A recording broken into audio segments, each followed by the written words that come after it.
spiritualnya seseorang kan macam-macam ya. Caranya kan macam-macam. Iya. Dan itu ndak ada yang salah lah. Saya ngomong ya udah, selama kalian baik ya sudah. Itu caramu berspiritual dengan cara apapun, agama apapun, serah. Apalagi Nusantara. Berarti nggak fair dong kalau kemudian kalau kamu ingin dekat dengan Tuhan, kamu harus ikutin.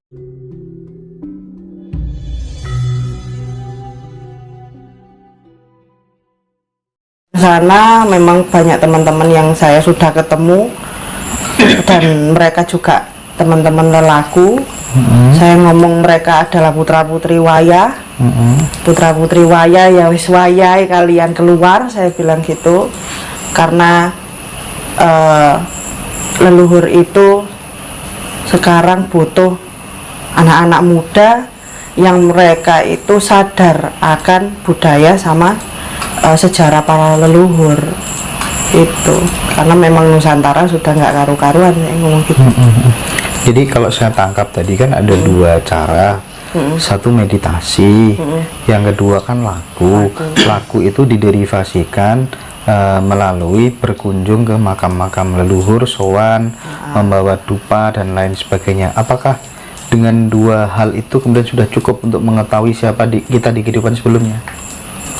Kalau itu biasanya ada jawaban, ada ndak. Makanya kenapa kan butuh sharing juga ke orang-orang yang sudah pernah lelaku gitu butuh sharing. Kita tangkep dulu ilmunya, jangan langsung ditelan mentah-mentah, disaring dulu. Oh, laku itu gini.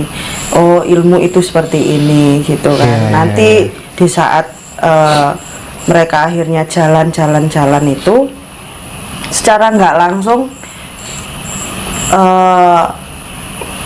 ilmu yang dulu mereka punya ataupun memori yang dulu itu muncul, pasti itu muncul. Ya memang dengan cara napak tilas dulu, sorot dhisik lah intinya. Itu ya tetap diimbangi lah sama kerja juga lah. Kita manusia lah, butuh makan. Itu ada di sela waktu untuk berkunjung. Tapi terkadang nggak produktif juga ya kalau kemudian spiritual hanya digunakan untuk mengetahui siapa saya di kehidupan sebelumnya, yangku siapa.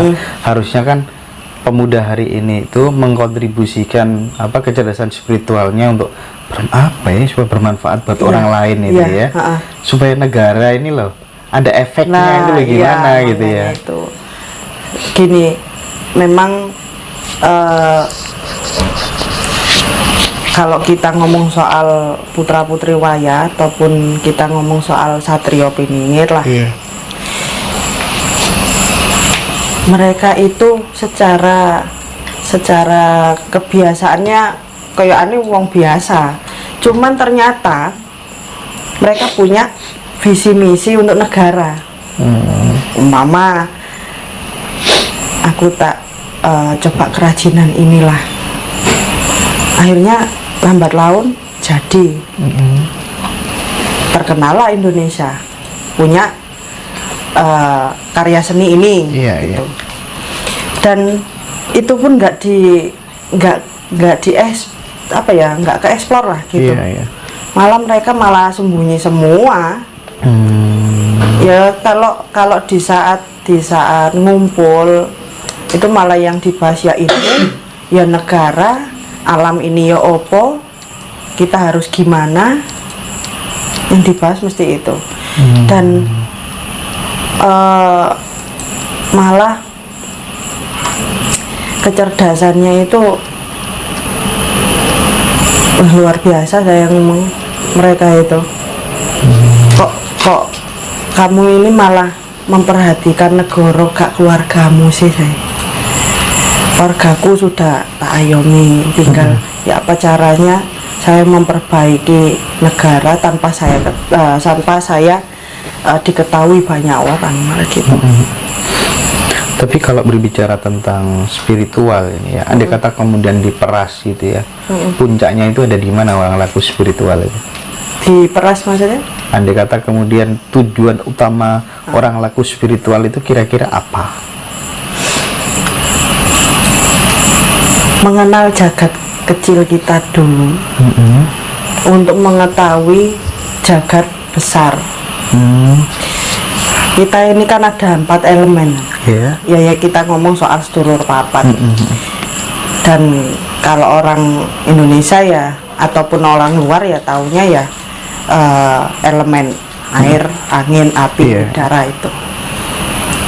Nah di saat kita tahu soal jagat kecil kita ngerti, paham lah itu diri kita sendiri secara tidak langsung. Jagat yang besar di saat ada gejolak frekuensinya itu kita sudah tahu ini bakalannya ada ini gitu kan. Memang spiritualnya seseorang kan macam-macam caranya kan macam-macam dan itu tidak ada yang salah lah. Saya ngomong ya udah selama kalian baik ya sudah. Itu caramu berspiritual dengan cara apapun, agama apapun serah. Apalagi Nusantara. Berarti nggak fair dong kalau kemudian kalau kamu ingin dekat dengan Tuhan, kamu harus ikutin cara-cara seperti yang tak tempuh dulu karena spiritualitas orang itu kan berbeda-beda. Iya. Malah gini, spiritual itu bebas kok. Nah, nggak malah ke doktrin, nggak malah dikekang. Siddhartha mengatakan kalau kamu tiru caraku berspiritual dijamin kamu pasti akan tersesat. Berarti nggak boleh sebenarnya ngajarkan gerakan spiritual saya itu begini loh begini, nggak bisa berarti dong, atau gimana?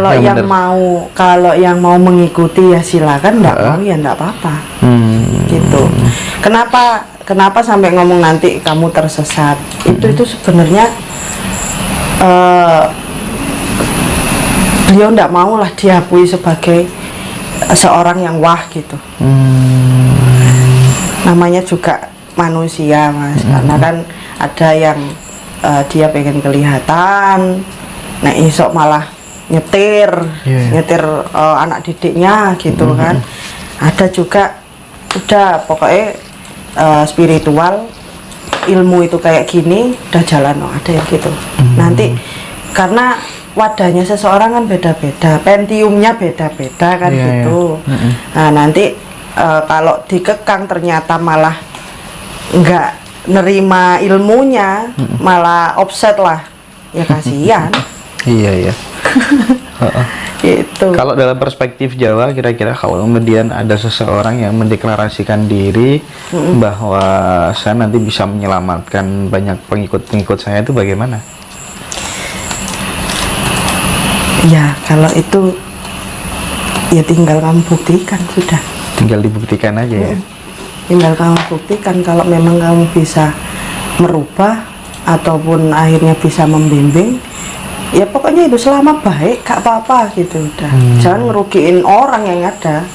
Ya yang ada ya kamu kena karmanya sendiri kalau ternyata orang ini malah kok koyok gini. Mereka kan juga berpikir lah. Ini baik ini ndak gitu kan. Itu sih. Ya terserah sih, buktikan aja sih. Buktikan aja ya. Di hari pembuktian nanti ya. Oh ya Mbak kan sering ke tempat-tempat makam leluhur begitu ya. Beda nggak sih antara Danyang dengan yang babat alas itu? Beda. Bedanya gimana? Danyang itu yang kan biasanya ada doa ini Danyang kaki Danyang. Iya. Gitu kan. Ini Danyang kaki Danyang itu sebenarnya Nini itu kan cewek. Iya. Kaki itu kan laki gitu. Kita itu meminta izin ke Nini Danyang kaki Danyang itu maksudnya bumi ataupun tanah yang ada di desa itu. Bentuknya goib enggak? Mereka juga punya cahaya loh. Iya. Terus kaki Danyang itu yang mana? Sebenarnya ya Bapak Bopo Angkoso, ya yang menyinari ataupun yang ngayomi di desa itu ataupun tempat itu, gitu. Nah kalau leluhur memang sudah beda lagi. Leluhur itu malah ke intinya informasi. Jadi kenapa kok orang-orang spiritual ini percaya dengan berkomunikasi dengan leluhur? Karena ingin tahu kilas balik ataupun memori zaman dulu ataupun banyak hal lah dari leluhur, karena beliau sudah hidup terlebih dahulu.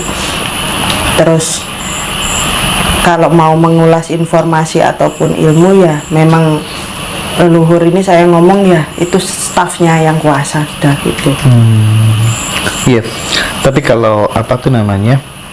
Kalau di dalam kasanah spiritual Jawa ya, dawuh itu kan biasanya ada yang bilang ini dari leluhur, tadi udah diterangkan sama Di Ajeng sendiri kan.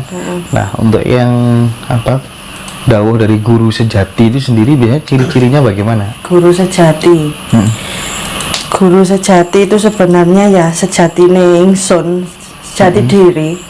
Kita ini yaitu saya ngomong, jadikan dirimu adalah raja, jadikan dirimu adalah guru untuk dirimu sendiri. Jadikanlah dirimu itu seorang ibu untuk dirimu sendiri. Maksudnya apa? Ya mengayomi diri kita dulu. Guru sejati ada di diri kita, yang tahu jelek buruk kelakuan, terus mau apa besok gitu ya diri kita. Berarti pada saat kita bingung terhadap sesuatu, terus kemudian setelah tidur atau kemudian tanpa diduga-duga terus tiba-tiba kita paham sendiri, disitulah kemudian guru sejati kita berfungsi atau gimana? Ya, di situ. Karena itulah cara Tuhan berkomunikasi dengan kita. Berbeda dengan makhluk ya? Ya, beda. Ya bedanya memang kalau di makhluk kan ada itu tadi tanda-tandanya. Ya. Vibrasinya, auranya ini kerasa malahan. Di fisik lah gitu malah kerasa. Tapi kalau diri kita yang berbicara, memang dampak ke fisik memang hanya beberapa persen lah. Tapi pernah nggak sih Mbak ada teman-teman yang konsultasi terkait dengan tafsir mimpi misalnya? Gimana itu Mbak? Kalau melihat mimpi itu? Ya pernah. Kadang mimpi ataupun tiba-tiba didatengin sama orang yang ternyata orang itu hilang, itu juga pernah. Jadi kalau soal mimpi ini kan saya itu biasa ngoncein karena soal sastranya. Umpama umpama saya mimpi ini didatengin ular kayak gitu, atau digigit ular, ini apa sih maksudnya? Ya saya tanya ularnya apa dulu, karena sifat-sifatnya ular pun juga beda-beda gitu. Umpama kobra, saya lihat kobra. Kalau permisi Mbak ya, umpama contoh ya, kemarin barusan kan saya bermimpi ada ketemu dua naga kecil, warnanya kuning tapi dadanya agak hijauan, dia tak kasih makan. Itu apa artinya? Naga kecil dua kuning sama warnanya kuning cuma dadanya agak hijauan gitu. Jadi dua kuning tapi dadanya agak kehijauan, terus sampean kasih makan. Naga itu apalagi kuning ya, kuning itu kan gold lah intinya. Naga itu keberuntungan gitu. Jadi filosofi dari naga keberuntungan, entah warnanya apa memang keberuntungan. Cuman dari beruntungnya itu juga ada ujiannya. Karena setiap warna yang ditonjolkan itu juga termasuk jawaban dari ujian ataupun keberuntungan yang nanti bisa didapat. Tapi kalau jenengan warnanya naga itu tadi kuning, terus itu ada hijau, terus sampean kasih makan toh, jenengan banyak berdharma atau sedekah, jadi nanti itu ada keberuntungan yang 2 kali lipat, itu lebih di diri sampean. Mimpinya ketemu naga warnanya gold tapi hidupnya sial terus ya Mbak. Untuk buang sialnya gimana sih Mbak sebenarnya? Yaitu sedekah itu Sedekah ya? Sedekah itu nggak harus uang. Kita ngasih makan hewan sudah sedekah. Kita lihat ini tumbuhan ini kok kering ya, kita kasih air itu juga sudah sedekah. Iya, iya. Terus negur orang untuk kamu ojo gini lah, kalau bisa carilah solusi umpama kita nyari solusi untuk mereka. Iya, iya. Nah, itu juga sudah termasuk sedekah. Konkret ya Mbak ya, nggak harus ruwet ya. Enggak Tapi ruwet sendiri kan bisa dimaknai sedekah terhadap yang ruwet ya, iya. Mbak. Iya memang. Diri kita sendiri caranya bersedekah ya apa sih? Iya. Ya diruat ya bisa, terus habis itu memberi makanan diri kita ini yang lebih bergizi lagi kayak gitu, itu kan juga termasuk sedekah dalam supaya nggak sial terus hidupnya ya ini ya. Nikah dapat 2 tahun ditinggal ya kan. Ya itu selaku itu termasuk. Iya. Ujian. Tapi pasti ada berkahnya nanti. Oke. Tapi kan mimpi itu sebenarnya kan bisa dibedakan berdasarkan waktu barangkali. Ada yang sekadar bunga tidur, ada yang memang memiliki makna yang mendalam. Dan itu yang tahu kan diri kita sendiri sebenarnya ya. Kalau orang lain kan barangkali hanya menerka-nerka secara subjektif ya Mbak ya. Ya, ada mimpi yang bunga tidur, ada mimpi yang petunjuk. Yang bunga tidur ini malah nggak inget biasanya. Oh gitu. Mimpi apa ya? Tadi kayaknya nyemplung sumur tapi nggak tahu terus gimana. Nah, tapi yang inget bangun itu langsung, kok aku mimpi gini? Iya. Apa ya maksudnya? Malah ada tanda tanya dalam diri. Ya kalau bunga tidur Mas gak ngurus gitu. Iya. Oke. Yang terakhir barangkali Mbak, bagaimana sih memunculkan rasa kepercayaan diri ya kan, sehingga ketika mengalami apa saja itu tidak bergantung kepada eyang, tidak bergantung kepada suara-suara di luar, tidak bergantung kepada kiai, paranormal, sesepuh, tapi semuanya muncul dan tumbuh dari diri sendiri. Itu gimana? Ya. Proses memang untuk mengetahui ataupun bisa berkomunikasi ke diri sendiri ini kan butuh belajar banyak gitu kan. Karena tidak semua juga bisa berbicara dengan diri kita sendiri. Kadang gini, orang ini berdoa pun berdoanya mintanya ya keberkahan, terus habis itu kerezekian lah kayak gitu. Pernah nggak menyebut diri kita sendiri? Umpama nama saya Diajeng gitu. Diajeng yang ada di dalam diri saya. Ayo bangunkan. Gaib yang ada di dalam diri kita, bangunkan. Kadang orang itu lupa, lebih ke apa ya, wis saonoke wis ngene, wis aku njaluk wis pokoke mbok dituruti mbok enggak gitu. Tapi untuk menyebut diri kita sendiri atau mendoakan diri kita sendiri, jangan malah disuruh. Ya. Artinya harus muncul tumbuh sendiri. Tumbuh sendiri. Ya itu yang dinamakan kesadaran dalam diri ya itu. Wah, pantas ini banyak orang gagal karena selama ini spiritualnya disuruh-suruh, anut-anut ya Mbak ya. Nah itu jari nih, ojo tembung jari nih. Kalau bisa itu buktikanlah di kenyataannya gitu kan. Kalau sudah tahu kenyataannya, ya sudah disimpan, ayo dikupas. Terus setelah itu dipetani lagi, ya nanti disitulah titik spiritual diri yang murni itu malah ada di kesadaran diri kita sendiri.